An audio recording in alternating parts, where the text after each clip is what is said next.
High noon sunlight cut through the private hangar like a blade, illuminating a $40 million disaster sprawled across the concrete floor. The XJ9 engine lay stripped and gutted, its titanium casing reflecting harsh LED lights onto the faces of 20 men who'd been arguing for 6 straight hours. Their voices bounced off corrugated steel walls, creating a cacophony of failure dressed up as expertise. Victoria Sterling stood at the center of it all, arms crossed, eyes cold as the Colorado winter outside. Her charcoal suit probably cost more than most of these engineers made in a month, but right now it might as well have been ashes. The digital clock mounted above the hangar doors pulsed red numbers that made her jaw clench tighter with every passing second. Losses: $1.2 million per minute. Every tick represented a fortune hemorrhaging into the void, a billion-dollar merger slipping through her fingers like smoke. Garrett Caldwell straightened his spine, trying to project authority he no longer felt.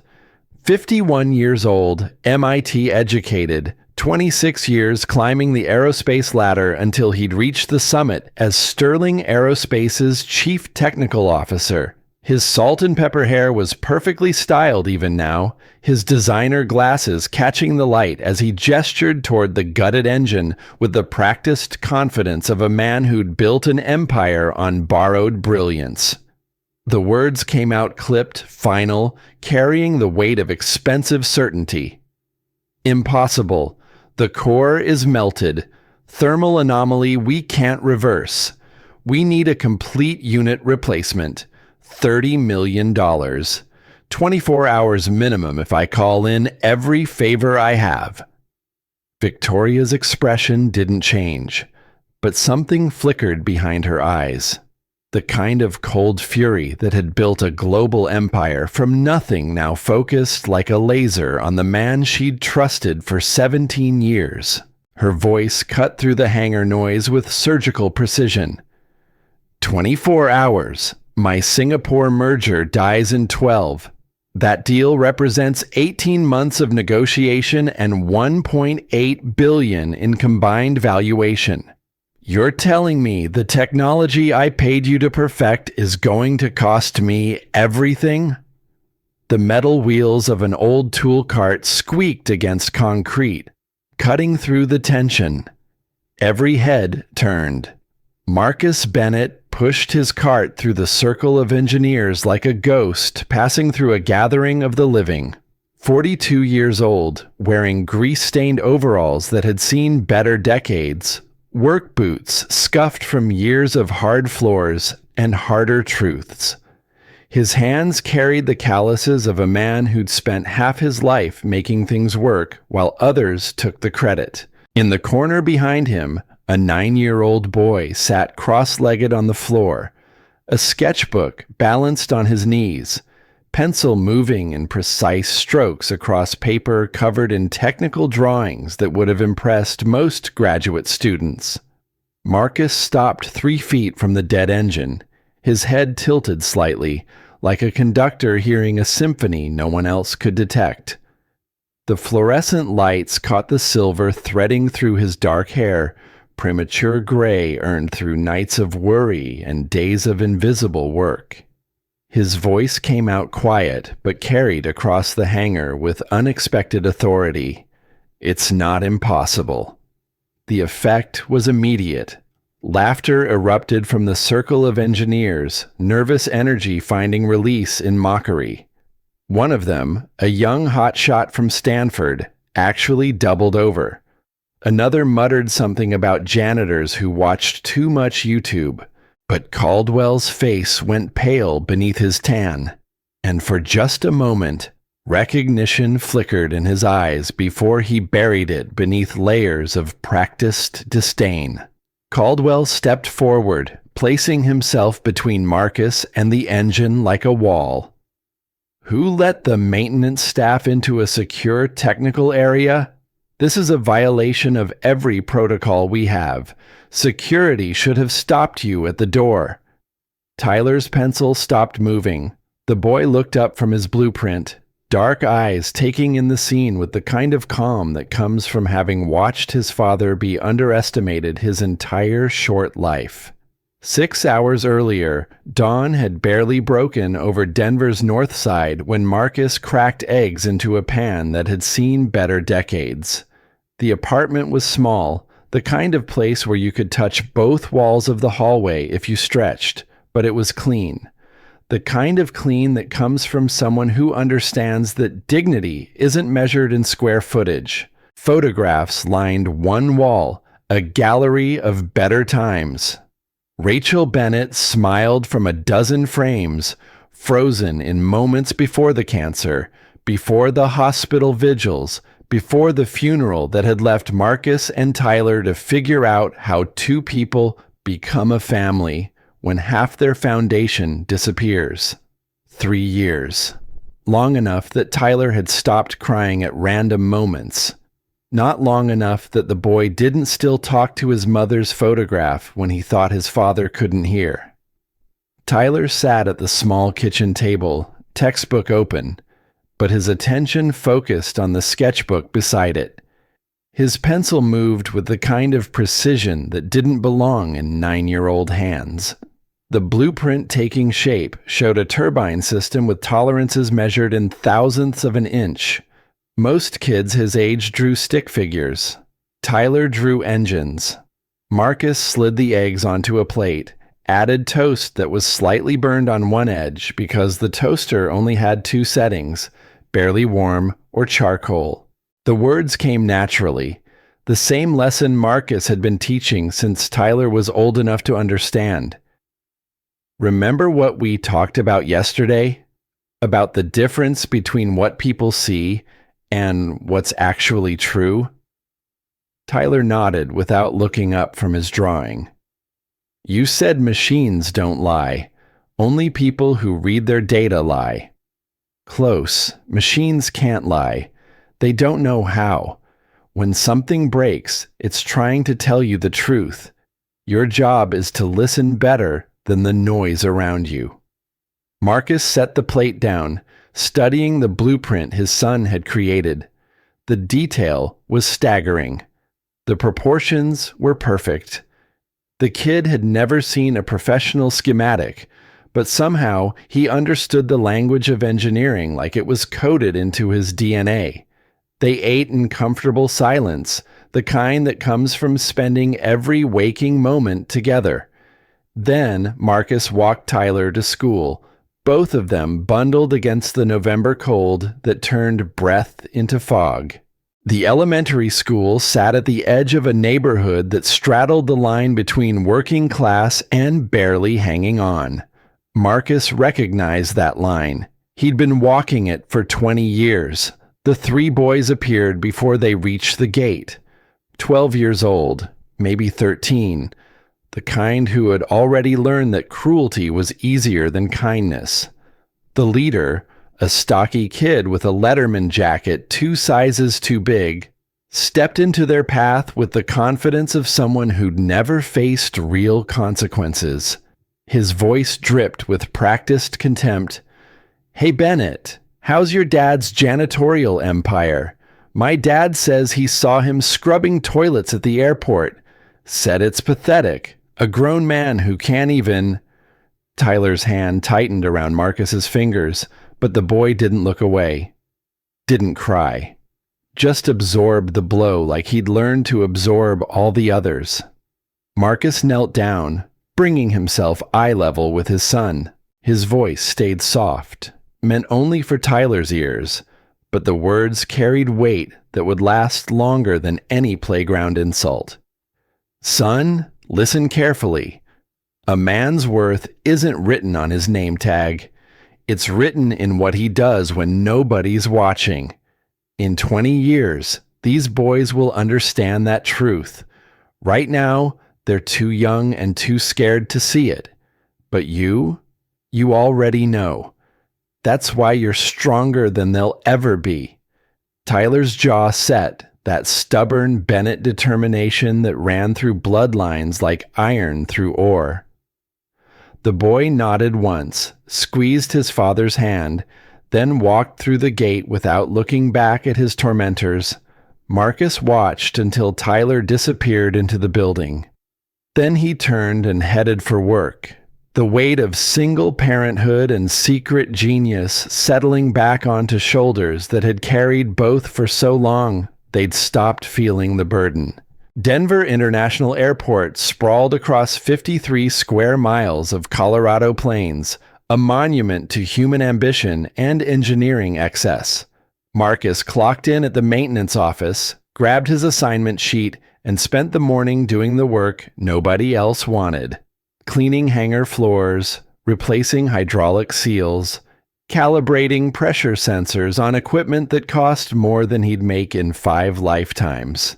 The younger engineers walked past him like he was furniture, invisible, irrelevant, a relic from an era when people actually understood the machines they claimed to control.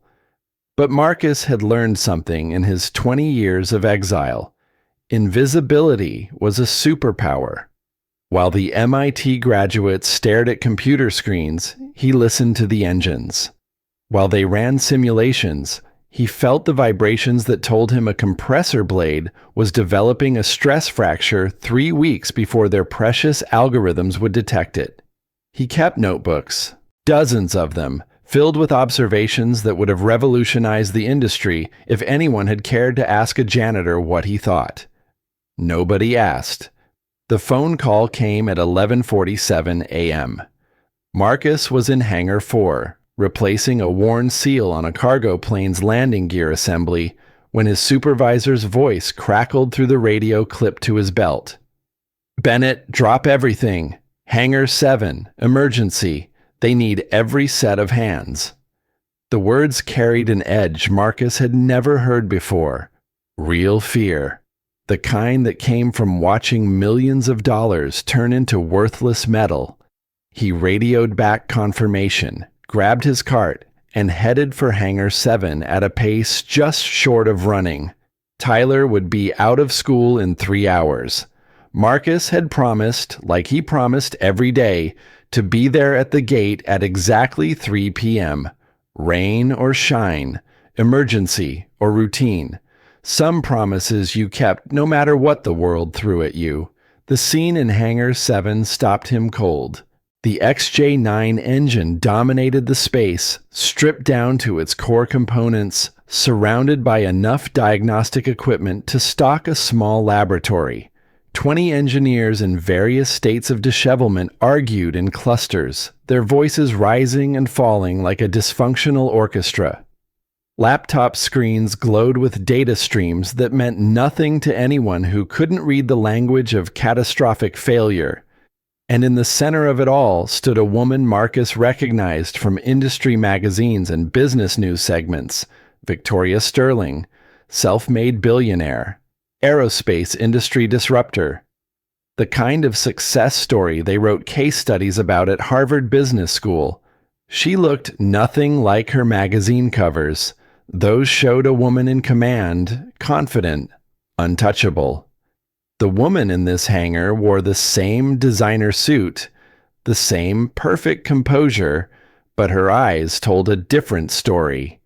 They carried the weight of an empire teetering on the edge of collapse. 20 years collapsed into 15 seconds. Marcus didn't need a computer simulation to know what he was looking at. He designed this engine. Every tolerance, every heat signature, every failure mode that the current generation of engineers didn't even know existed because they'd never bothered to read the original specifications. The specifications Garrett Caldwell had stolen and sold as his own revolutionary breakthrough. The memory hit like a physical blow. February 2005. Marcus had been 22 years old, fresh from MIT, young enough to believe that talent and integrity mattered more than politics and profit margins. He discovered a fatal flaw in the core containment system. A tiny miscalculation that would cause catastrophic failure under specific atmospheric conditions. He documented everything. written the report, presented it to Caldwell, who'd been his supervisor then, a mid-level project manager with more ambition than scruples. Caldwell's response had been immediate and brutal. "Sign the safety report, Marcus. Don't make this bigger than it is. The company will lose the contract. $2 billion, thousands of jobs. All because you found a theoretical problem that'll probably never happen in real-world conditions." But Marcus had learned from his father that theory and reality were just different ways of describing the truth. The flaw was real. The danger was real. Lives were at stake, even if nobody wanted to acknowledge it. His response had been simple. "This defect could cost lives. I won't sign a lie." The next morning, security had escorted him from the building. His credentials were revoked. His name was systematically erased from every document, every patent filing, every piece of research he'd contributed to the project. Within a week, the industry grapevine had done its work. Nobody would hire him. Nobody would even return his calls. Garrett Caldwell, meanwhile, had been promoted to lead engineer, credited with the groundbreaking turbine design that would become the foundation for a generation of next-level aircraft propulsion. 3 years later, in 2008, Caldwell had sold that design to Victoria Sterling for $15 million and a lifetime position as chief technical officer of her new aerospace company. Marcus had read about it in the trade journals while working the night shift at a warehouse, barely making enough to cover rent. He and Rachel wouldn't have Tyler for another 8 years. But the injustice burned just as hot. Now, 20 years later, the chickens had come home to roost. The engine lay dead because someone had finally pushed the tolerances past the breaking point Marcus had warned about in a report that no longer existed in any official database. Victoria's voice cut through the arguing engineers like a scalpel through infected tissue. 6 hours. 6 hours and none of you can give me a solution? I pay each of you more in a year than most people make in a decade. I'm not asking for miracles. I'm asking you to do the jobs you were hired to do. Caldwell stepped forward, tablet in hand, every inch the distinguished technical expert. His voice carried the practiced cadence of someone who'd spent years presenting bad news like it was sophisticated analysis. "Ms. Sterling, we've run every diagnostic protocol. The core temperature regulation system experienced a catastrophic thermal spike during the test flight. The internal sensors registered temperatures that shouldn't be possible given the operating parameters. The containment housing shows signs of material fatigue consistent with sustained exposure to heat levels that exceed our safety margins by 40%. There's no repair protocol for this kind of damage. We're not talking about replacing a component. We're talking about complete structural compromise. The only solution is full engine replacement. I've already contacted TurboMax Industries. They can have a new unit here in 24 hours. Cost is $30 million, but it's certified and guaranteed." Victoria's jaw tightened. 24 hours puts me 12 hours past my merger deadline. The Singapore Consortium has a penalty clause that triggers at exactly 4 a.m. their time tomorrow. Miss that window, and the deal collapses. 18 months of work. $1.8 billion in combined valuation. Gone because of one engine that your team assured me was the most reliable technology in commercial aviation. Marcus pushed his cart forward. The wheels squeaked in the sudden silence. Every engineer turned to look at the maintenance man who just interrupted a high-level crisis meeting with a noise that belonged in a hardware store, not a technical conference. He stopped beside the engine, studying the exposed components with eyes that had helped create them from concept to reality. The diagnostic screens were wrong. Not just slightly off, but fundamentally misinterpreting the data they were displaying. He could see it in the pattern of error codes, in the temperature gradients that didn't match the physical evidence on the metal itself. The words came out before he could think about consequences. You don't need to replace it. The fault isn't in the core. The laughter started somewhere to his left and spread like wildfire through the crowd. One engineer actually had to grab a workbench to keep from doubling over. Another made a show of checking his badge, reading out loud, Maintenance Level 2. Oh, this is rich. Tell me, did YouTube teach you aerospace engineering, or was it a community college pamphlet? But Caldwell didn't laugh. His face had gone the color of old paper, and his eyes locked onto Marcus with an intensity that bordered on recognition. Then the professional mask slammed back into place, and his voice took on the tone of a patient adult explaining reality to a confused child. Mr. Bennett, is it? This is a highly classified technical emergency. You don't have the security clearance, the educational background, or frankly, the competence to be offering opinions on systems that cost more than you'll earn in your entire career. I'm going to give you one chance to return to your duties before I have security escort you out and file a formal complaint with your supervisor. Tyler stood up from his corner spot, sketchbook clutched in both hands. The boy walked forward with the kind of calm determination that comes from having nothing left to lose. He stopped beside his father, barely reaching Marcus's elbow, but something in his posture made several engineers take a step back. The boy's voice was clear, precise, carrying across the hangar with unexpected authority.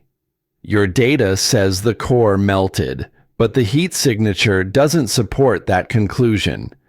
A true core meltdown at those temperatures would leave residual markers on the surrounding housing.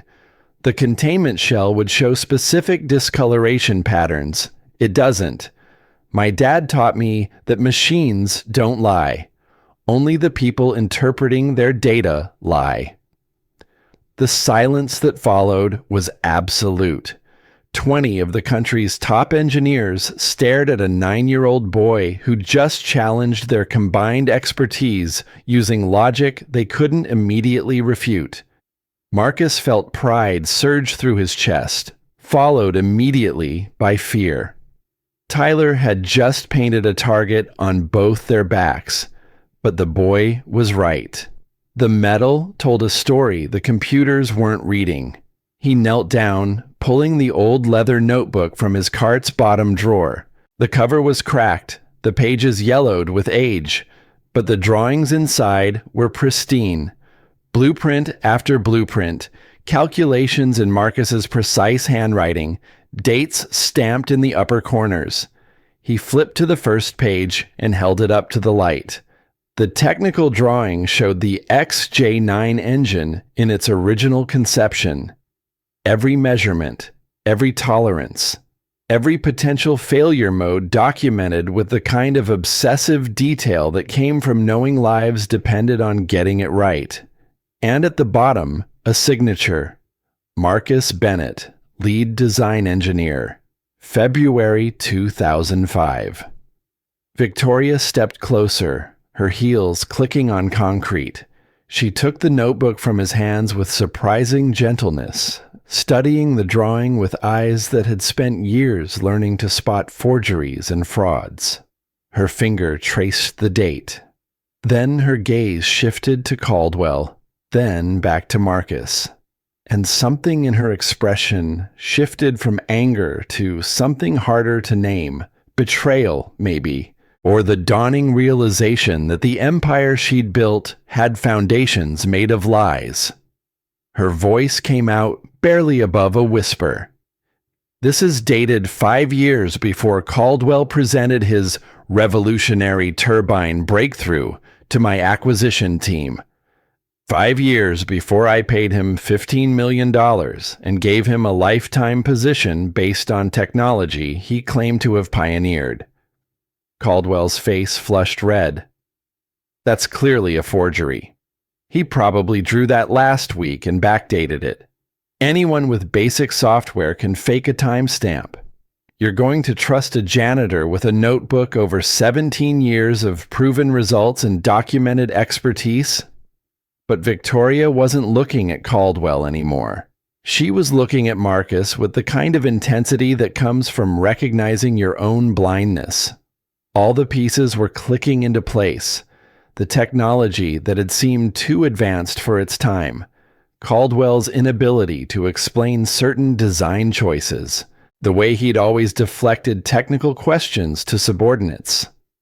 She turned back to the engine, then to her chief technical officer, and the temperature in the hangar dropped 10 degrees.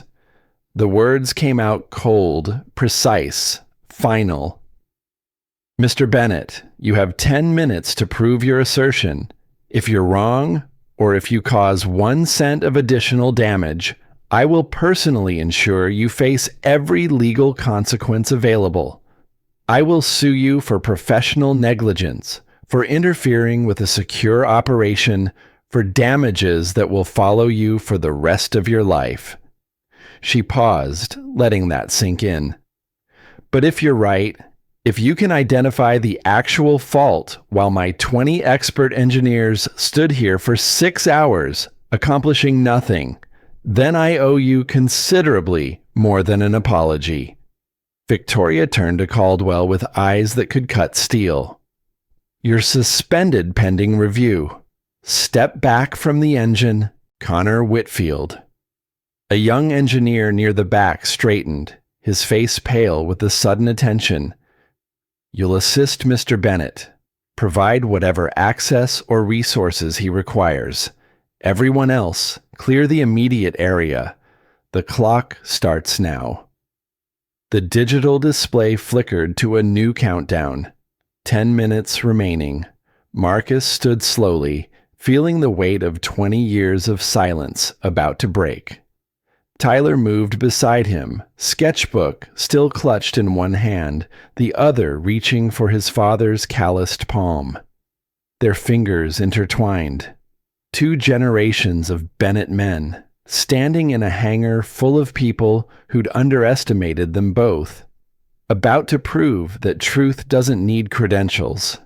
It just needs someone brave enough to speak it. Marcus stripped off his heavy work gloves, revealing hands that told their own story. Calluses mapped years of honest labor across palms that had once drafted revolutionary designs on drafting tables worth more than cars.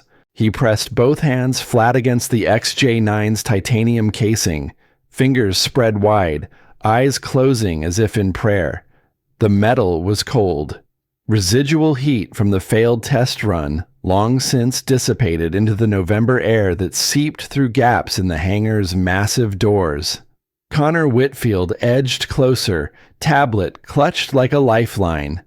26 years old, Stanford graduate, hired 6 months ago for a salary that would have changed Marcus's entire life. The kid's hands trembled slightly as he pulled up raw data streams, bypassing the AI filters that had been running analysis protocols since dawn.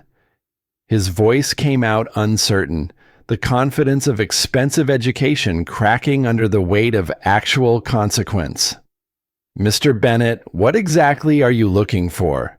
The thermal sensors are categorical. Core temperature spiked to levels that shouldn't be physically possible given the fuel mixture and combustion parameters.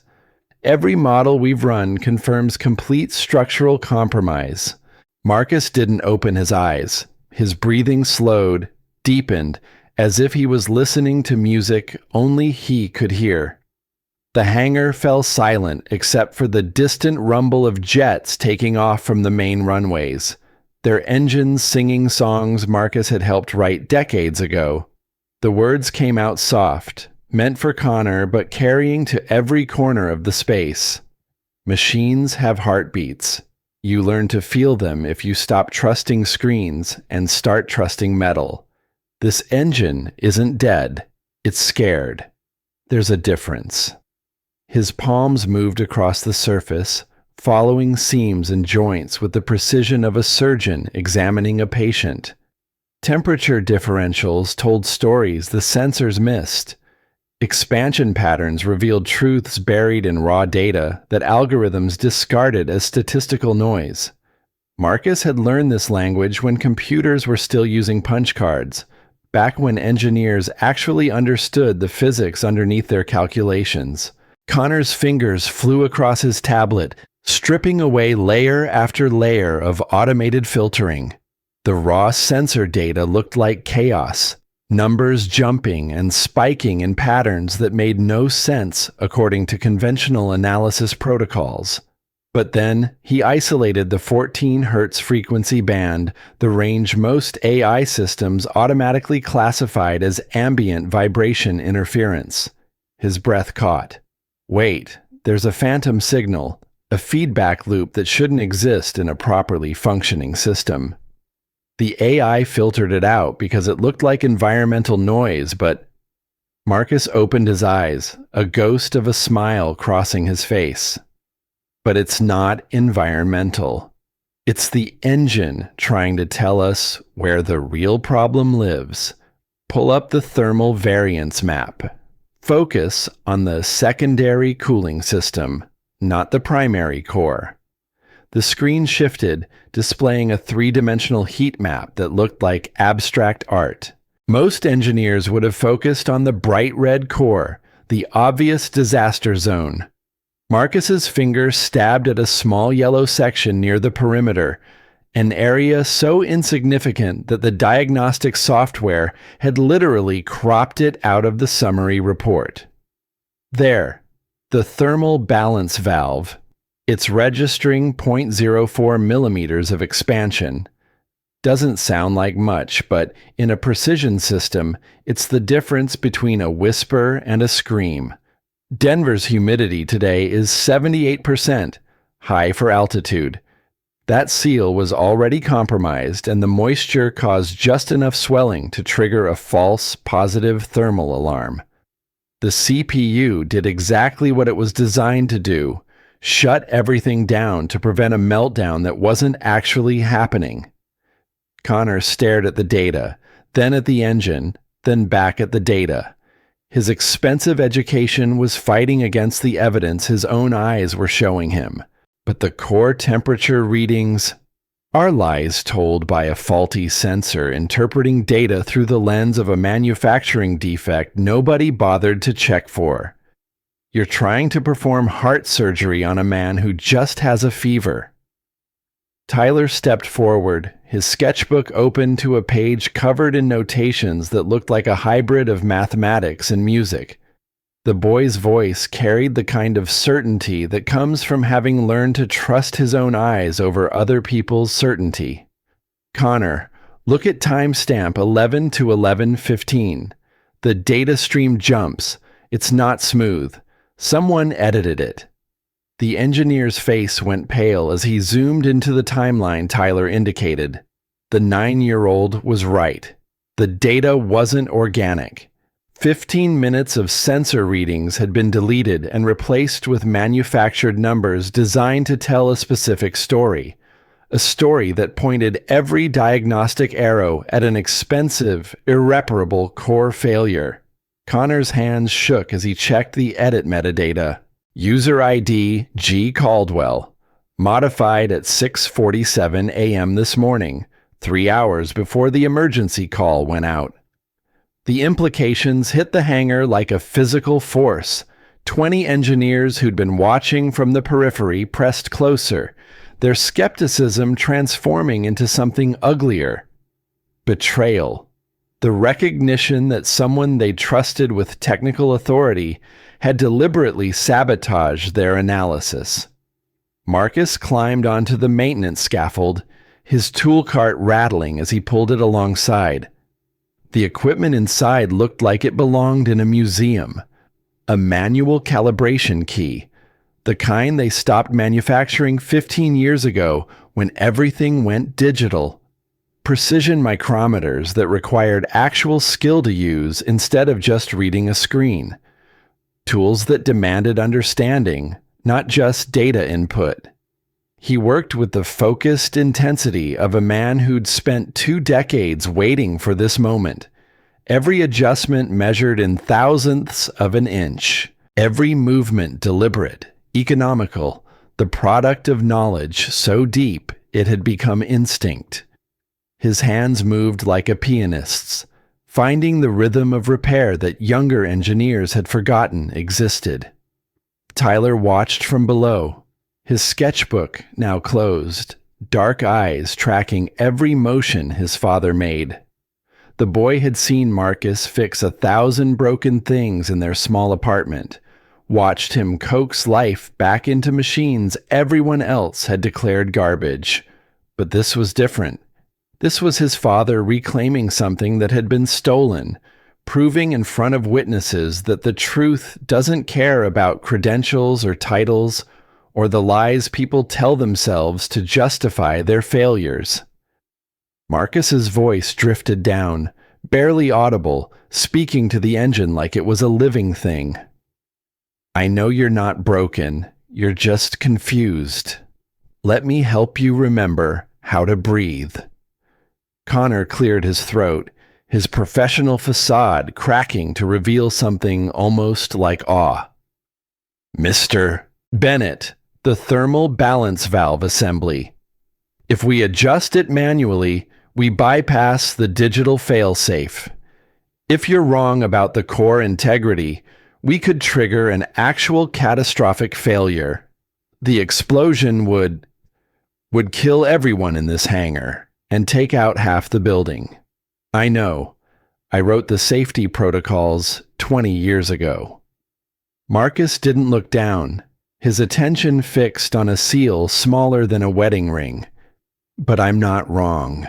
The core is sound. It's just being lied to by sensors that think they're protecting it.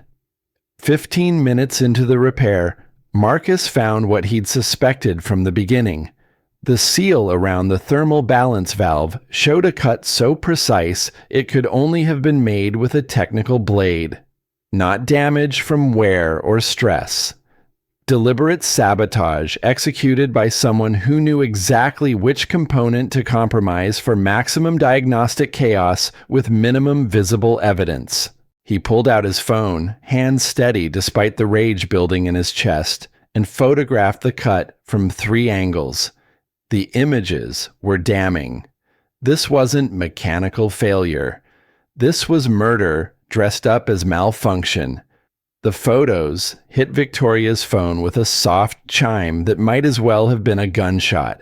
She studied them with the same intensity she'd applied to hostile takeovers and competitor analysis. Her face remained composed, but her knuckles went white around the phone's edge. Connor's tablet chimed. Then again. Then a cascade of notifications as his deep dive into the system logs started bearing fruit. His voice came out strangled, disbelieving. Maintenance log from 3 days ago. Caldwell personally inspected this engine. Signed off on thermal optimization adjustments. But there's more. I found deleted emails in the server backup. He's been in contact with TurboMax Industries, negotiating sale of a replacement engine for $35 million. The engineer's fingers kept scrolling, his face going from pale to green. There's a payment agreement. $7 million commission to a consulting firm registered in Caldwell's name. The emails are dated 2 days before this engine mysteriously failed. Victoria's heels clicked across concrete as she walked to where Caldwell stood frozen near the hangar entrance. The man who'd been her chief technical officer, her trusted advisor, the person she'd relied on to build her company's technical foundation. Her voice came out quiet, which somehow made it more terrifying than if she'd screamed. 17 years. I trusted you. I paid you millions. I made you the face of my company's innovation. And you've been selling me out to our biggest competitor while sabotaging our own equipment to create business opportunities for yourself. Caldwell's mouth opened, closed, opened again like a fish drowning in air. Victoria, this is absurd. A janitor with a grudge and a kid with a coloring book are making wild accusations. Those emails are clearly fabricated. The maintenance log is standard procedure. I've been trying to save your company while this charlatan wastes our time with conspiracy theories. Then explain the cut seal. Explain why your user ID modified critical sensor data 3 hours before the emergency. Explain why a 9-year-old boy can spot data manipulation that 20 expert engineers missed. Victoria's voice never rose, but it cut deeper than any shout. You're suspended effective immediately. Security will escort you out. My legal team will be in contact regarding fraud charges, industrial sabotage, and breach of fiduciary duty. I suggest you retain excellent counsel. You're going to need it. 2 security personnel materialized as if they'd been waiting for the signal. Caldwell's face cycled through emotions too fast to track. Denial, rage, fear. Then something uglier. The mask of the distinguished technical expert cracked completely, revealing the desperate man underneath. His fingers stabbed toward Marcus with theatrical fury. You self-righteous bastard. You think you've won? You're still a nobody. A janitor who got lucky once. I built an empire on your work while you scrubbed floors and cried about integrity. 20 years from now, I'll be back on top, and you'll still be invisible. Marcus didn't flinch, didn't respond, just returned to his work with the calm of a man who'd already won the only battle that mattered. The security team led Caldwell away, his protests echoing off hangar walls until the service door clanged shut behind them. The silence that followed felt like the moment after a thunderstorm, when the air itself seems cleaner. Victoria approached the scaffold where Marcus was making final adjustments to the replacement seal he'd fabricated from spare parts in his cart. She stopped at the base, looking up at a man who should have been running engineering departments, but instead spent his days being invisible. Her voice carried none of the corporate authority from earlier, just exhaustion and something that might have been regret. Mr. Bennett, I need to understand something. Caldwell sold me your turbine design in 2008 for $15 million. I built Sterling Aerospace on that foundation. Every engine we've manufactured, every contract we've won, every innovation we've claimed, it all traces back to technology you created and he stole. Marcus descended the scaffold, wiping his hands on a rag that had probably been white sometime in the previous decade. Tyler moved to his father's side, a silent show of solidarity that spoke louder than words. You didn't know. Caldwell is very good at covering his tracks. 17 years is a long time to maintain a lie that big. Most people would have slipped up. He's smarter than I gave him credit for. Just not smart enough to remember that machines eventually tell the truth, even when the people around them don't. Victoria's composure wavered for the first time since entering the hangar. She sat on a nearby equipment crate, the kind of thing her billion-dollar suit was never meant to touch. What did you lose when he stole your work and destroyed your career? What did it cost you? The question hung in the air between them, heavy with implications. Marcus looked at Tyler, then back at Victoria. The truth wanted out, had been waiting 20 years to be spoken to someone who might actually understand the weight of it. Everything. I was 22, engaged to a woman named Rachel who believed in me more than I believed in myself. We got married in 2007. For 9 years, we struggled, but we were happy. Then, in 2016, Tyler was born. I had job offers from every major aerospace firm. My career was supposed to be the kind they write about in textbooks. His voice stayed level, factual, but the pain underneath was a living thing. Caldwell had me blacklisted before I even understood what was happening. Within a month, no one would hire me. Not for engineering work, not for technical consulting, not even for teaching at community colleges. I ended up working warehouse night shifts for $7 an hour while Rachel waitressed during the day. We lived on hope and stubbornness, barely making rent most months. But we had each other, and later we had Tyler. That was enough. Tyler's hand found his father's, small fingers wrapping around calloused palm. Rachel never complained. Not once. She worked double shifts at the diner, came home exhausted but smiling, telling me our luck would turn around. That truth always wins in the end. When Tyler was 5, in 2021, she got the cancer diagnosis. She believed the truth would win right up until the end. The memory was a physical ache, muscle and bone deep. We couldn't afford the treatments the oncologist recommended. My warehouse insurance covered basics, but the experimental protocols that might have saved her, those cost more than I'd make in 5 years. She lasted 9 months, died holding Tyler's hand, making me promise to raise him with the same integrity that had cost us everything. Victoria's eyes glistened, but she didn't look away. 3 years ago. 3 years, 2 months, and 17 days. Marcus pulled the seal replacement from his pocket, a tiny piece of precision machinery that had triggered this entire crisis.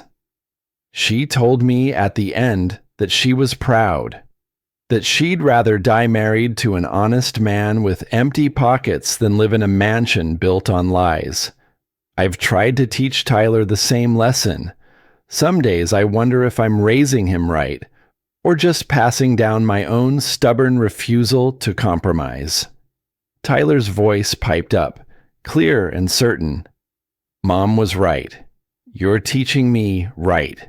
Being true is better than being rich. Victoria stood slowly, her hand reaching out before she could stop herself, then falling back to her side, professional distance reasserting itself. But something in her eyes had changed. Recognition, maybe, or the uncomfortable realization that she'd spent 17 years benefiting from a crime she hadn't known she was committing. I can't give you back 20 years, Mr. Bennett. I can't undo what Caldwell did or restore what you lost, but I can offer you the next 20. Chief Technical Officer position. Full authority over all engineering decisions and safety protocols. Salary commensurate with your actual value, not the credentials someone stole from you. Resources to rebuild our entire quality assurance system from the ground up. She paused, gathering herself. I want you to make sure no one else ever has to choose between their career and the truth. I want you to build something that can't be corrupted by the next Garrett Caldwell. Marcus studied her face, looking for the catch, the angle, the hidden cost. But all he saw was genuine respect and the kind of determination that had built a billion-dollar company from nothing. Victoria Sterling was a lot of things, but she wasn't a liar. Not anymore. Not after today. 2 conditions, non-negotiable. Victoria nodded. Name them. First, I have complete technical and safety independence. My word is final. If I say an aircraft doesn't fly, it doesn't fly. I don't care if it costs millions or kills a contract. I don't care who's on the board or how much money is at stake. You trust the engineering, not the accounting. That's the deal. Agreed. And second? Marcus looked at Tyler, saw the boy trying to hold back a yawn. School had ended an hour ago. They should have been home by now. Tyler doing homework at the kitchen table while Marcus made dinner from whatever was on sale at the grocery store. I'm never late picking up my son from school. Work ends at 3 p.m. every day. No exceptions, no emergencies.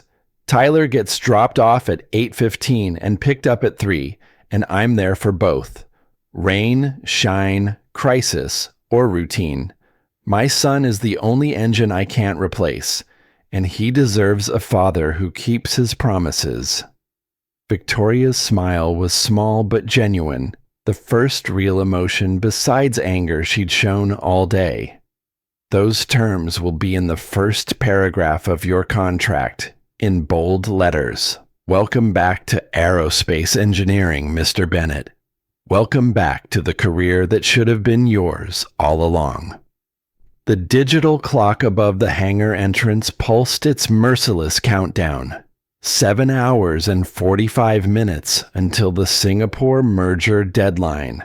7 hours and 45 minutes to finish the repair, test the engine, and get Victoria's aircraft in the air for a 14-hour flight across the Pacific. Marcus stared at the XJ9, at the work still remaining, at the consequences of failure spreading out like cracks in ice. If he was wrong about the core integrity, if his 20-year-old knowledge didn't match current reality, if any one of 1,000 variables went sideways, this engine wouldn't just fail. It would explode, kill everyone in the hangar, destroy Sterling Aerospace's reputation beyond recovery, cost Victoria her company and Marcus any chance of redemption. And Tyler. Tyler would watch his father fail in front of witnesses, cement his reputation as a delusional janitor with delusions of competence. The boy would carry that shame for the rest of his life. The fear was rational, justified, overwhelming. Tyler tugged on his sleeve, dark eyes looking up with absolute trust. No doubt, no fear. Just faith in his father that Marcus wasn't sure he deserved. The boy's words came out soft, meant only for Marcus. Dad, you taught me something last year. Remember? When I was scared about the math competition because everyone said I was too young to compete. You said doing the right thing is scary because wrong things are easier. But scary doesn't mean impossible. It just means important. Marcus knelt, bringing himself eye level with his son, 9 years old, carrying wisdom that came from watching his father choose integrity over comfort every single day. This kid had seen poverty, had buried his mother, had endured playground cruelty and social isolation because his father wouldn't compromise. And instead of breaking, Tyler had learned to stand up straight and trust that truth was stronger than convenience. You're not scared? Not even a little? Tyler's grin was pure mischief. I'm terrified, but I'm more scared of what happens if you don't try. Ms. Sterling loses everything. You never get to prove you were right. And I have to go back to school tomorrow, knowing my dad could have saved the day but was too afraid. The simple honesty of it cut deeper than any technical challenge. This wasn't about engines or money or careers. It was about showing Tyler that the lessons Marcus had been teaching weren't just pretty words. They were a way of life worth the cost. Marcus pulled his son into a hug that probably lasted longer than necessary, breathing in the smell of school cafeteria and pencil shavings and childhood innocence that wouldn't last forever. Okay, let's show them what truth looks like when it stops being quiet. He stood, facing Victoria with renewed determination. I need to finish the calibration, replace the compromised seal, reset the thermal management system to account for Denver's atmospheric conditions. Then we test. Victoria didn't hesitate. How long? 30 minutes if nothing goes wrong. 45 if Murphy's Law applies. And if you're wrong about the core? Marcus looked her dead in the eye, no bravado, just certainty earned through 2 decades of being right when everyone else was wrong. Then I deserve everything that happens next. But I'm not wrong. The machine has been trying to tell us the truth since this morning. We just needed to listen better than the noise. Connor stepped forward, tablet ready, fear and excitement warring on his face. The young engineer had just watched his entire professional worldview get dismantled by a man in maintenance coveralls and a 9-year-old with a sketchbook. Now he was being offered a chance to be part of something that would either revolutionize his career or end it in catastrophic failure. "Mr. Bennett, what do you need from me?" "Pull up the atmospheric data for Denver today. Humidity, barometric pressure, temperature variance over the last 12 hours.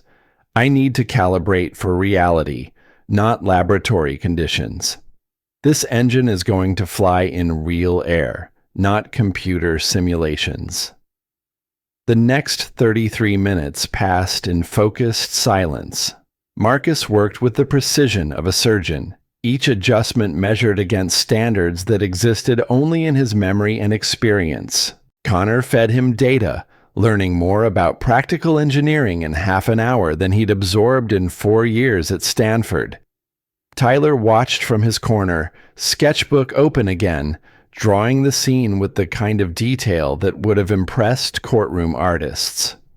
The replacement seal slid into place with a soft click that sounded like destiny falling into alignment.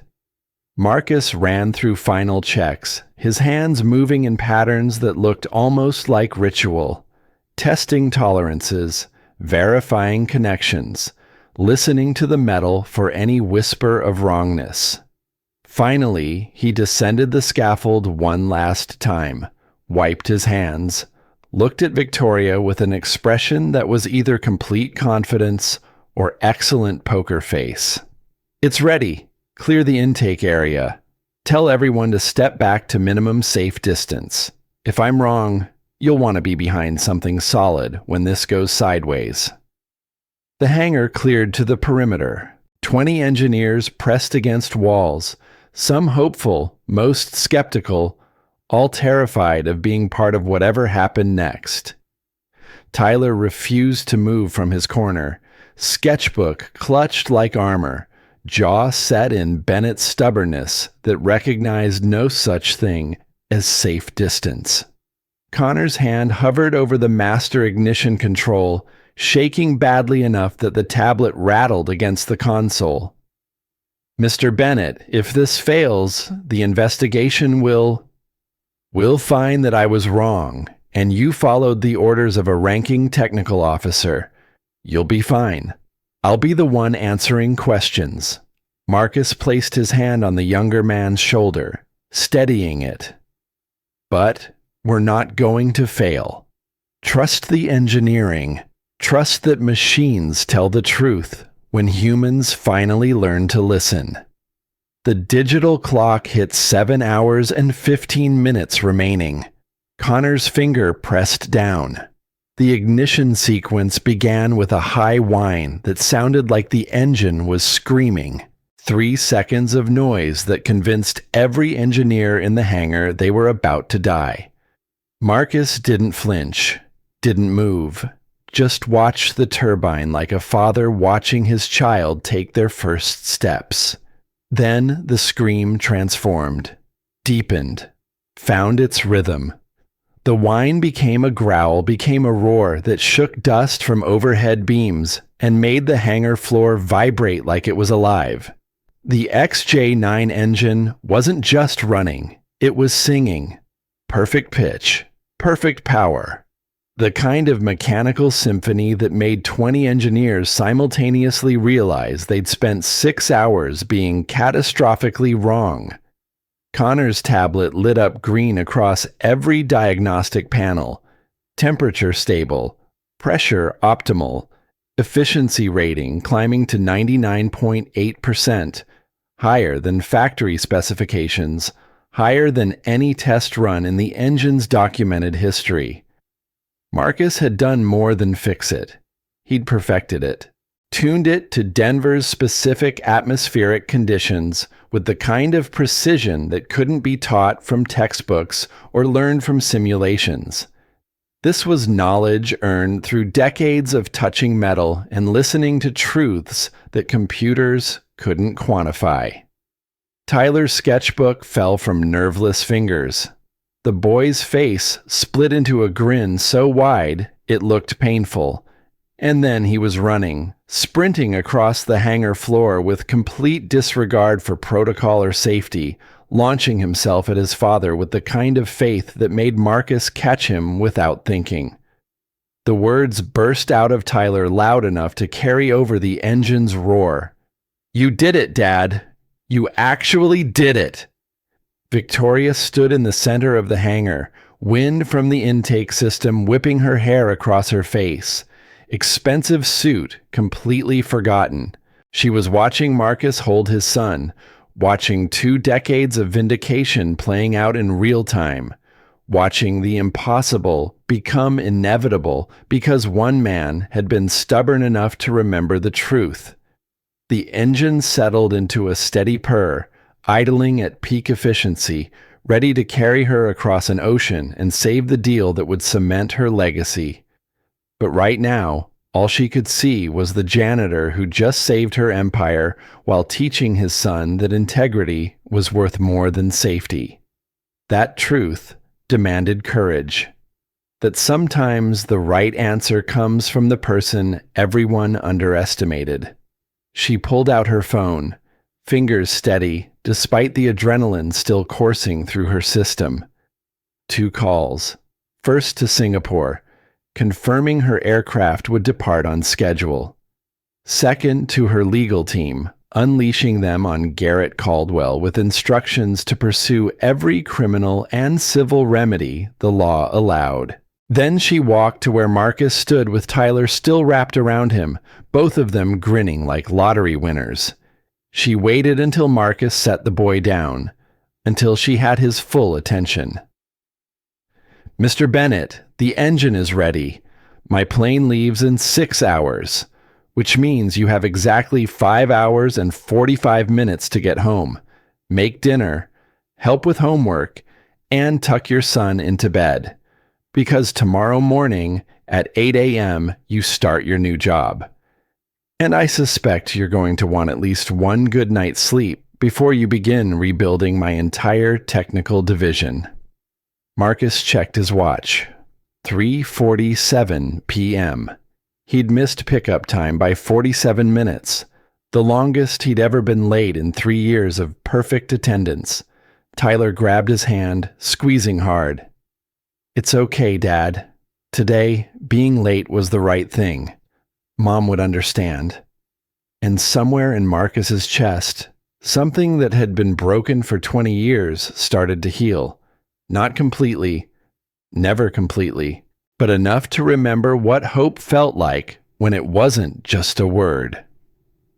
The engine's perfect roar filled every corner of Hangar 7, a mechanical symphony that rendered 20 expert engineers into silent witnesses of their own obsolescence. Connor Whitfield stood frozen at the control console, watching diagnostic readings that shouldn't be possible. Every parameter glowed green. Every efficiency metric exceeded baseline. The XJ9 wasn't just functional. It was performing at levels the original designers had only theorized about in classified documents. Through the observation window high above the hangar floor, Garrett Caldwell's face pressed against reinforced glass. Security held him by both arms, but he wasn't fighting to get away. He was fighting to see what was happening below. For 17 years he'd maintained the lie, built a career on stolen brilliance, convinced himself that the theft was justified because Marcus had been too naive to understand how the real world worked. Now that world was collapsing with the precision of a controlled demolition. His fists pounded on the glass, the sound barely audible over the engine's roar. His mouth moved, shouting words no one in the hangar could hear. The distinguished technical expert had vanished, replaced by something desperate and cornered.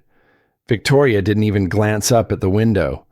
She walked to the observation station where Connor had projected the diagnostic data onto an 80-inch display.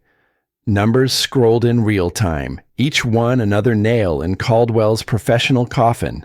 Her voice came out cold, surgical, the tone she reserved for hostile takeovers and competitor destruction. Connor, share what you found in the deep system logs. Everything. And someone close those observation blinds. I don't need an audience for this. Heavy metal blinds descended over the windows with a mechanical whir, cutting Caldwell off from his final view of the hangar. The last thing visible through the narrowing gap was his face, pale, desperate, defeated. The young engineer's fingers trembled as he pulled up file after file, his expensive education finally proving useful in ways Stanford had never intended. The maintenance records show Mr. Caldwell personally accessed this engine 3 days ago. His log entry states thermal optimization adjustments. But when I compared the before and after sensor readings, the adjustments weren't optimizations. They were deliberate degradations designed to trigger specific failure modes. Connor's voice gained strength as he continued, the evidence too overwhelming to doubt. He loosened the thermal balance seal by exactly 0.04 millimeters. Not enough to show on casual inspection, but precisely calibrated to cause expansion failure when Denver's humidity exceeded 70%, which the weather forecast predicted would happen today. Victoria's jaw tightened, but she didn't interrupt. The deleted emails tell the rest. Mr. Caldwell has been in contact with TurboMax Industries for 6 weeks. The correspondence includes detailed technical specifications for this exact engine model, failure projections, and a negotiated contract for emergency replacement services. TurboMax was standing by with a unit ready to ship the moment this engine failed. Cost to Sterling Aerospace, $35 million. Commission to a consulting firm registered in Mr. Caldwell's name, $7 million. The hangar had gone silent except for the engine's steady purr. Every engineer who'd spent 6 hours chasing false diagnostic ghosts now understood they'd been hunting shadows cast by deliberate sabotage. Connor pulled up one final document, his face pale with the implications. But there's more. Corporate filings show that G. Caldwell owns 15% equity in TurboMax Industries, purchased over the past 10 years through shell companies registered in Delaware and the Cayman Islands. He wasn't just sabotaging Sterling Aerospace. He's been feeding our biggest competitor proprietary information while collecting both his salary here and dividends from our failures there. The words landed like artillery shells: industrial espionage, fraud, sabotage, criminal conspiracy. Each revelation, another charge that would follow Caldwell for whatever remained of his career and freedom. Marcus stepped forward, his work-stained coveralls looking absurd next to Caldwell's tailored suit, but somehow carrying more dignity than any amount of expensive fabric could manufacture.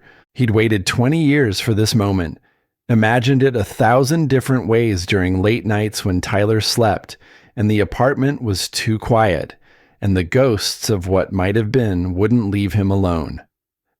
The words came out calm, measured, carrying the weight of 2 decades compressed into 30 seconds. You stole my work, sold it as your own breakthrough, used it to build a career while I scrubbed floors and buried my wife because we couldn't afford the treatments that might have saved her. You didn't just take my designs, Garrett. You took my future, my family's security, 20 years of my son's life that should have been lived in comfort instead of poverty. Caldwell's face cycled through expressions too fast to catalog. Denial, rage, fear. Then something uglier. The mask of civility finally shattering to reveal the truth underneath. You self-righteous fool. You think integrity matters? You think anyone cares that you were too stupid to play the game? I turned your naive academic exercises into a multi-billion-dollar industry. You would have published papers and won awards nobody remembers. I built something that changed aerospace forever. History doesn't care who had the idea first. It cares who had the courage to profit from it. The silence that followed was absolute. 20 engineers stared at their former boss, watching him indict himself with words that would sound even worse in a courtroom. Marcus didn't flinch, didn't raise his voice, just delivered the final verdict with the calm certainty of a man who'd already won the only battle that mattered. You didn't build anything, you stole. And the difference between those two things is the difference between a legacy and a prison sentence. I can sleep at night knowing my son understands that distinction. Can you? Victoria's phone appeared in her hand, speed dial already connecting.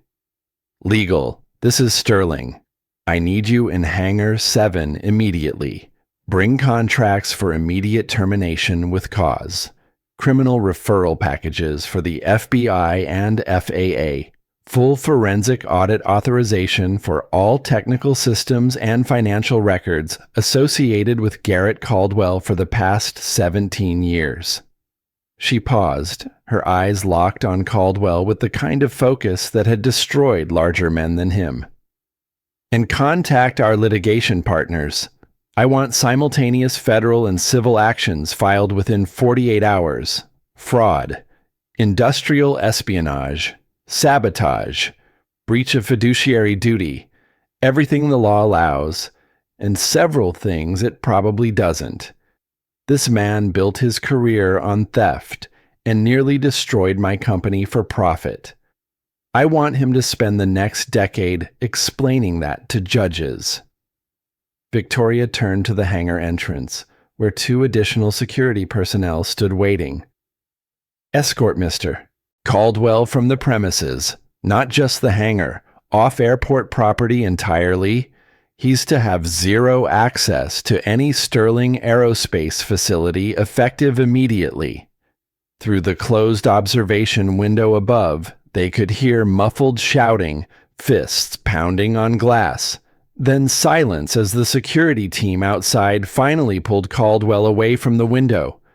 The sound of his protests faded down the corridor until nothing remained but the engine's steady purr. His career was over. His freedom was probably over. The reputation he'd spent 26 years building had just been demolished in less time than it took to repair the engine he'd sabotaged. Tyler stepped forward before Marcus could respond. The 9-year-old boy walking up to the man who destroyed his family with the kind of fearless calm that made everyone in the hangar hold their breath. The boy's voice rang out clear and certain, carrying the lesson his father had taught him every single day since he was old enough to understand. My dad's not nobody. He's the man who tells the truth even when it costs everything. And you're the man who spent 20 years lying because you were too weak to be honest. I know which one I'd rather be. I know which one matters. The service door closed behind Caldwell with a finality that sounded like justice. Victoria approached Marcus slowly, her corporate armor finally showing cracks. She'd built an empire through ruthless efficiency and iron determination, qualities that had served her well in boardrooms and hostile takeovers. But standing in a hangar watching a janitor prove himself more valuable than 20 experts she'd paid millions to employ, that required humility she wasn't used to displaying. She stopped 3 feet away, Close enough for private conversation, but far enough to maintain professional distance. Mr. Bennett, I owe you an explanation and an apology that won't come close to covering what you're owed. Marcus waited, Tyler still beside him, the boy's hand wrapped around his father's calloused palm. Victoria pulled out her tablet, scrolling to documents that looked like they'd been pulled from legal archives. In 2008, I was building Sterling Aerospace from the ground up. I'd sold 2 previous companies, had capital, but needed technology that would differentiate us in a crowded market. Caldwell approached me with what he called a revolutionary turbine design. The documentation looked legitimate, patents pending, test results validated by independent laboratories. I conducted due diligence, or thought I did, paid $15 million for the technology, and brought Caldwell on as chief technical officer. She looked at the tablet like it contained a confession. Everything I've built, every contract we've won, every aircraft we've certified, it all traces back to your work. Work that was stolen and sold to me under false pretenses. I made my fortune on a foundation of fraud, and I didn't even know it. Marcus studied her face, looking for deflection or excuse, but found only genuine horror at her own unwitting complicity. You couldn't have known. Caldwell is good at what he does. 20 years of maintaining that lie requires skill and ruthlessness most people can't imagine. But I should have known. I built my reputation on being thorough, on seeing through deception. And I spent 17 years trusting the wrong man while the actual genius behind my technology scrubbed floors in my own hangars. Victoria's voice cracked slightly, the first real emotion breaking through corporate composure. Your wife, Rachel. Connor found records. She worked at a diner 3 blocks from my first office. I probably walked past her 100 times, never knowing she was married to the man whose brilliance had made me rich. The words hit harder than intended, carrying implications neither of them wanted to voice. Parallel lives that should have intersected differently. Fortunes that should have flowed to different bank accounts. Medical treatments that could have been afforded if justice had been served 20 years earlier. Marcus felt the familiar ache, muscle and bone deep, the one that came every time he thought about Rachel's last months. She never blamed anyone but Caldwell, never envied people who had more. She just wanted Tyler to grow up understanding that some things matter more than money, that dignity can't be bought or sold, only demonstrated through how you live when nobody's watching. Victoria nodded slowly, something in her expression shifting from corporate executive to human being grappling with uncomfortable truths. I can't give you back 20 years. Can't restore what was stolen or undo the suffering my ignorance enabled. But I can offer you the next 20 years, the career you should have had all along. She pulled up a contract on her tablet, the kind of document that represented months of negotiation compressed into an offer made in the moment. Chief Technical Officer of Sterling Aerospace. Complete authority over all engineering decisions, safety protocols, and technical development. Your word becomes final on anything related to aircraft certification or operational safety.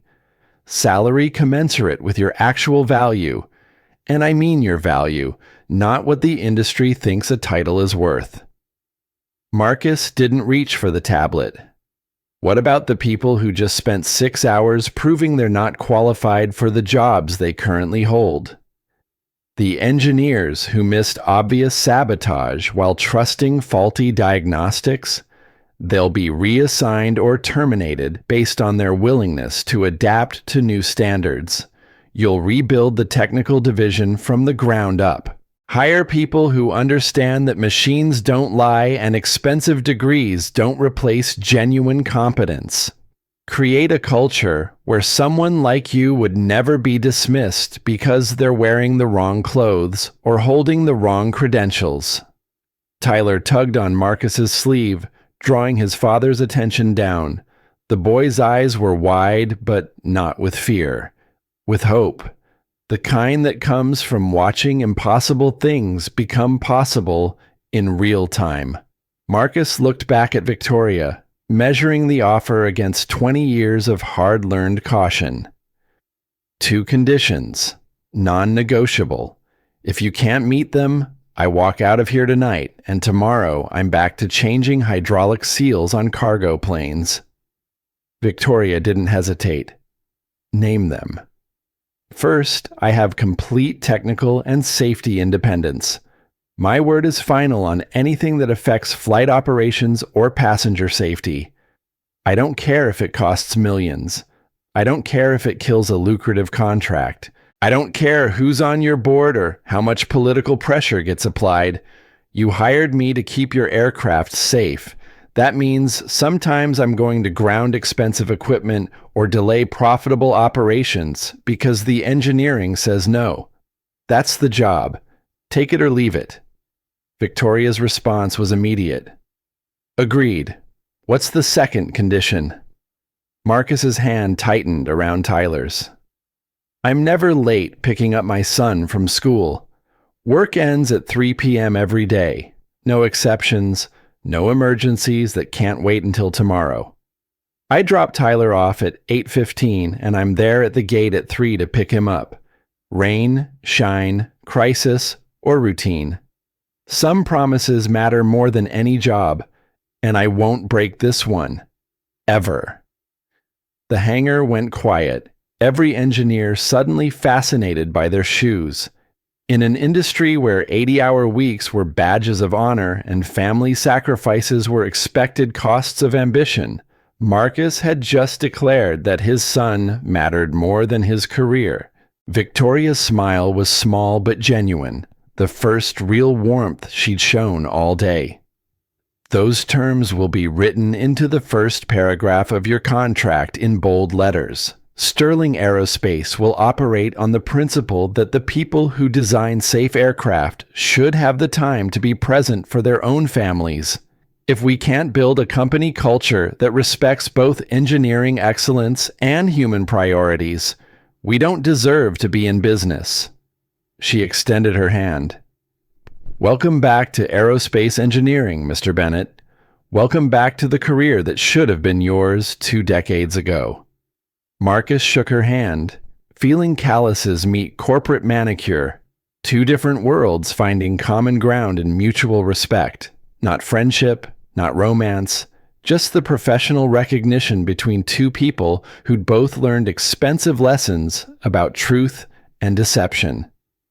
Tyler grinned up at Victoria with the kind of fearless optimism only 9-year-olds can pull off. Miss Sterling, can I ask you something? Of course, Tyler. When I'm 16, can I apply for an internship in your design department? I want to learn how to build engines that tell the truth like my dad's do. Victoria knelt down, bringing herself eye level with the boy who'd helped save her company with a sketchbook and sharp eyes. Tyler, when you're 16, if you still want to work in aerospace engineering, you'll have a position waiting, but only if you promise me one thing. What's that? Always tell the truth, even when it's expensive, even when it costs you something you want. Even when everyone around you is lying. Be like your father. Be like your mother. Build things that matter and refuse to compromise on what's right. The world has enough people who are smart. It needs more people who are honest. Tyler extended his hand with formal seriousness. Deal. They shook on it. Billionaire and 4th grader. Sealing a bargain that would ripple forward through years neither of them could predict. The digital clock read 5 hours and 12 minutes until the Singapore deadline. Victoria's aircraft needed to be wheels up in 4 hours to make the meeting with enough margin for weather delays or air traffic control issues, which meant Marcus had exactly 3 hours to get home, make dinner, help with homework, and spend time with his son before the world changed forever. He looked at Tyler, saw exhaustion creeping around the edges of the boy's excitement. School, confrontation with bullies, watching his father vindicated in front of strangers. It had been a long day for a 9-year-old. "Come on, kiddo. Let's go home. You've got spelling words to practice, and I promised we'd work on that science project about simple machines." Tyler's eyes lit up. "Can we build a model turbine? A little one that actually spins?" "If we can find the parts in my workshop, absolutely. But first, dinner. Real food, not the cereal for dinner special we had last Tuesday." They walked toward the service exit, Marcus pulling his tool cart for what might be the last time.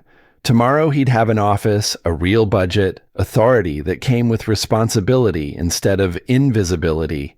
But tonight he was still a maintenance worker finishing his shift, ready to go home and be a father to a boy who needed normal more than he needed drama. Victoria called after them. "Mr. Bennett, one more thing." Marcus turned, hand still on the cart handle. "My plane leaves for Singapore in 4 hours. I'd like you and Tyler to be on it, not to work, to see what your engineering made possible, to watch the engine you just saved carry us across an ocean, to be there when I close the merger that your technology made viable. You've earned the right to see the results of your brilliance, not just the mechanics of it." Tyler looked up at his father with eyes that said, "Please," without words. Marcus checked his watch. 4:15 p.m., 75 minutes late for pickup. But Tyler was here, safe, having learned lessons about truth and courage that no classroom could teach. Sometimes being late for the right reasons was better than being on time for the wrong ones. "We'll need to stop home first. Tyler needs different clothes and I should pack a bag, and we'll need to arrange for school absence forms." "Already handled," Victoria interrupted. "My assistant is excellent at managing logistics. She'll have everything waiting at your apartment within the hour. Clothes, toiletries, whatever you need. We'll have Tyler excused from school with documentation from my office. This is a once-in-a-lifetime educational opportunity. No teacher in their right mind would object." Tyler's grip on his father's hand tightened, hope and excitement warring with the fear of disappointment. Marcus had spent 3 years teaching his son not to expect miracles, to find joy in small victories and simple pleasures. Now the universe was offering something bigger than either of them had imagined possible. He looked at Victoria, measuring her sincerity against years of learned skepticism, but all he saw was genuine respect and the kind of determination that had built a company from nothing. "Okay. We'll be there. But Tyler sleeps on the plane. No negotiations, and I'm checking the engine personally before we board." Victoria's laugh was unexpected, genuine, the sound of someone rediscovering humor after hours of crisis. "I wouldn't trust anyone else to do it." 4 hours later, Marcus stood on the tarmac watching ground crew complete final pre-flight checks on Victoria's Gulfstream G650. The XJ9 engine hummed with quiet confidence, every diagnostic reading exactly where it should be. Tyler sat in the cabin behind them, curled up in a leather seat that cost more than Marcus's annual salary, already asleep with his sketchbook open on his lap.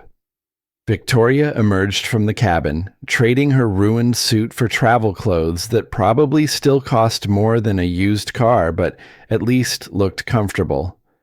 She carried 2 cups of coffee, handing one to Marcus without asking if he wanted it.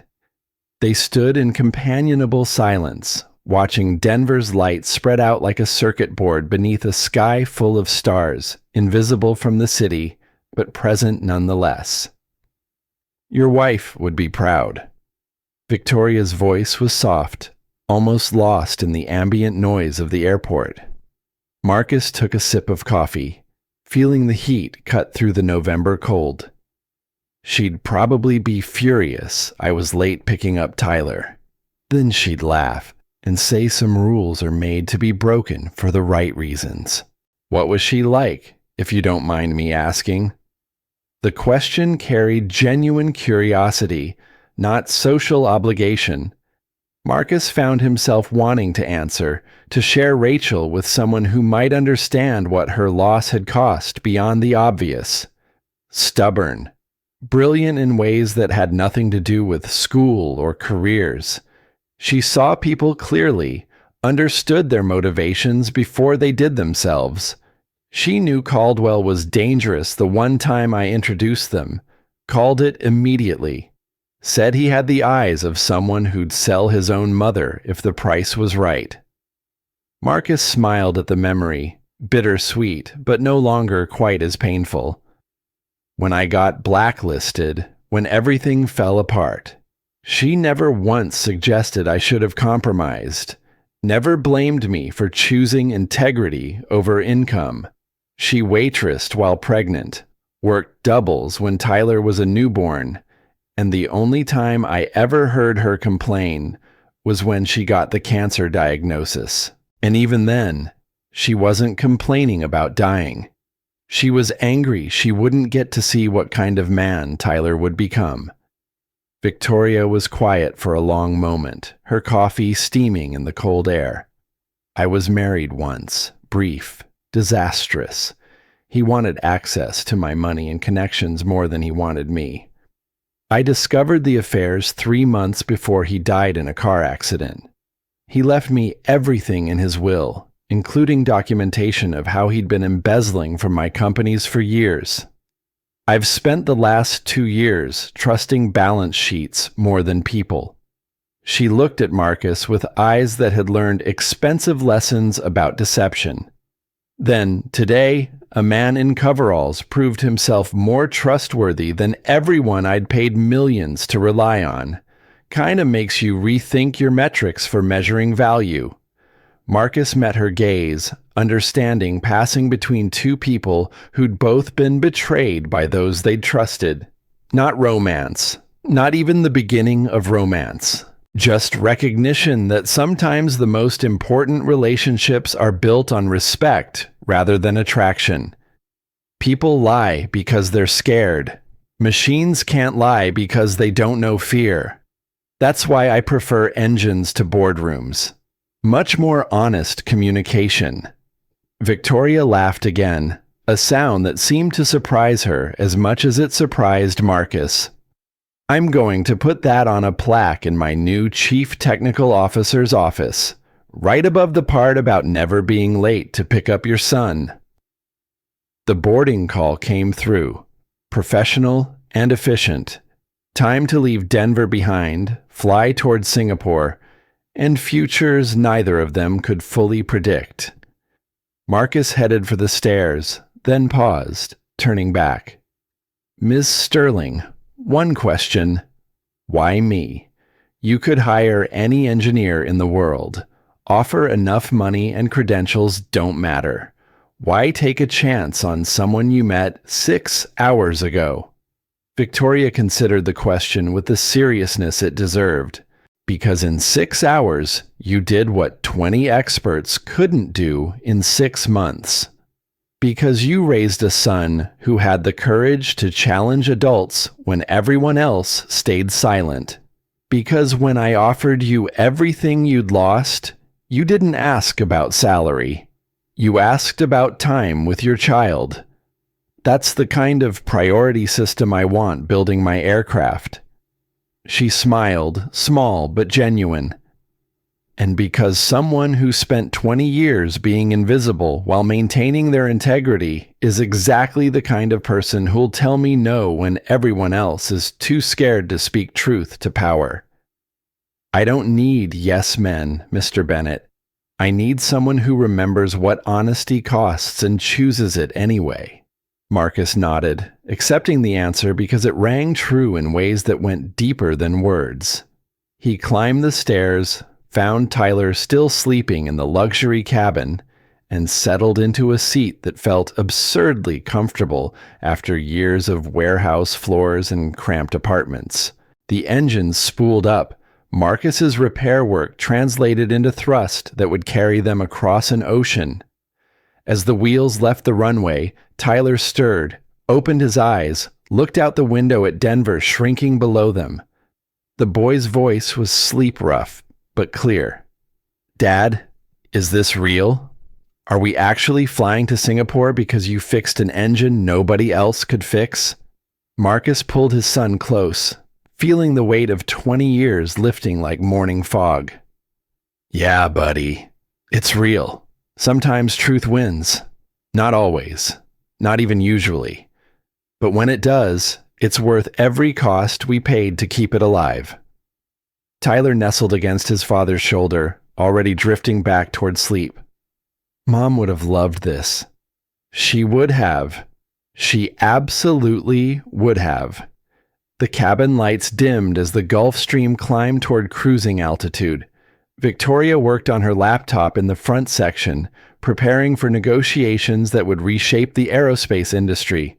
Tyler slept, dreaming whatever 9-year-olds dream about when the impossible becomes routine. And Marcus sat in the darkness, feeling the vibration of an engine he'd designed 20 years ago, repaired 6 hours ago, now carrying him toward a future that finally matched the one he'd earned. "Somewhere over the Great Plains," Tyler mumbled in his sleep, words barely audible above the engine hum. "Truth doesn't need applause, Dad. It just needs to be spoken." Marcus smiled, recognizing his own lessons reflected back with the clarity only children can manage. He'd taught Tyler that integrity mattered more than income, that honesty was stronger than convenience, that sometimes the right path cost everything, but led somewhere worth going. And against all odds, against 20 years of evidence to the contrary, the universe had finally decided to prove him right. The plane flew on through the night, carrying 3 people who'd learned that sometimes the impossible just needs someone brave enough to speak truth when everyone else chooses comfortable silence. And in the quiet hours before dawn, as they crossed into tomorrow, Marcus finally let himself believe that maybe, just maybe, the hardest part was over. The rest was just engineering. The screen fades to black. White text appears against the darkness. Marcus Bennett became Chief Technical Officer of Sterling Aerospace. Under his leadership, the company achieved a perfect safety record, 0 incidents across 12,000 flights. He never missed a single school pickup. Tyler Bennett graduated from MIT at 18 with dual degrees in aerospace engineering and applied physics. At 19, he became Sterling's youngest lead designer, credited with innovations that reduced engine weight by 23% while increasing efficiency by 31%. Garrett Caldwell was convicted on 14 counts of industrial espionage, fraud, and sabotage. He served 8 years in federal prison. Upon release, he was permanently banned from working in aerospace or any defense-related industry. Victoria Sterling's Singapore merger succeeded, creating the world's second-largest private aerospace consortium valued at $4.2 billion. She established the Rachel Bennett Memorial Scholarship, funding engineering education for children who lost parents to illness. The XJ-9 engine Marcus repaired that November afternoon flew for 18 years without a single malfunction, logging 52,847 flight hours across 6 continents. It was retired to the Smithsonian National Air and Space Museum with a plaque reading, "Fixed by the man who designed it. Proof that truth outlasts lies." Sometimes the impossible just needs someone brave enough to speak the truth.